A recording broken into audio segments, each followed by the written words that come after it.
I guess for me, I mean, I really associate that playing with Jimi Hendrix, but and that's where I learned it from.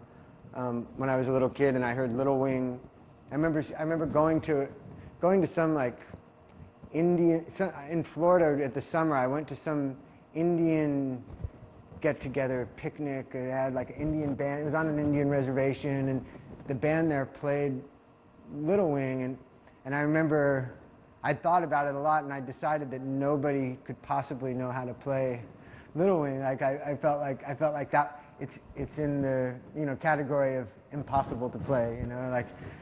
And I saw this guy play it, and I just couldn't believe my eyes. Like this guitar player up there was playing it, and I really felt like he was doing the impossible. So that kind of playing, it took me a while because it exists on so many levels. You've got the chord being played, and then you've got a sort of a lead part going on top of it, and then you also get on top of the lead part these extra strings that are being barred that are on the high strings.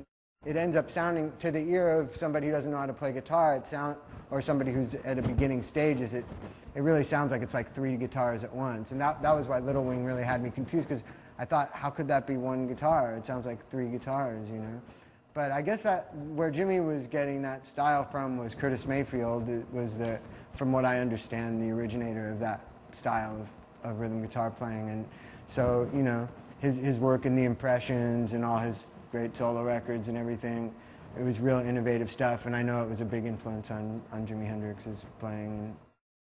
Yeah, I mean, for me, I think using my thumb definitely has a lot to do with the way it sounds when I do it, because it gives my fingers a lot more freedom. For me, like, I could never play this chord that way. It would be too limiting for me. There's only so much you can do from there, and when your thumb's taking care of that, you have a lot of freedom here, and so that. For me, that's a big part of playing in that style, like especially on Danny California, where that thumb is reaching those notes, it's like it just couldn't be done if you tried to do it this way, And so that's a big part of it. But as far as hitting it, I guess it just comes from years of doing it. It's not something that I've ever really thought about that much. I know the ability to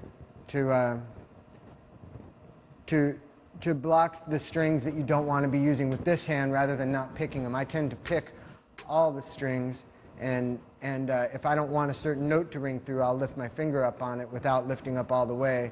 And that's just something that it's second nature to me now, but I guess to somebody who's in their first couple of years of playing, it's really a good thing to start thinking about is getting in the habit of picking all the strings. That way you can get really the real rhythmic kind of attack, and then with this hand, if you want to play the note that you would normally be just picking by itself, you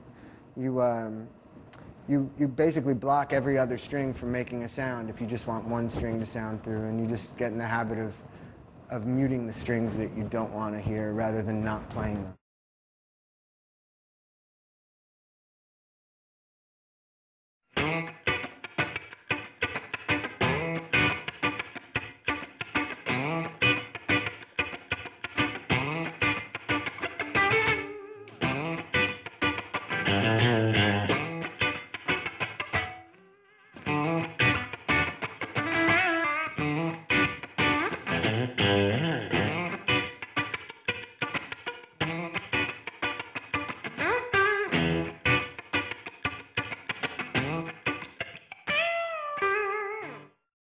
That's like just barely pressing down on the strings, to get the real percussive, funky sound. That was the original idea with the James Brown stuff, I guess, was to make the guitar more like a percussion instrument rather than like a guitar.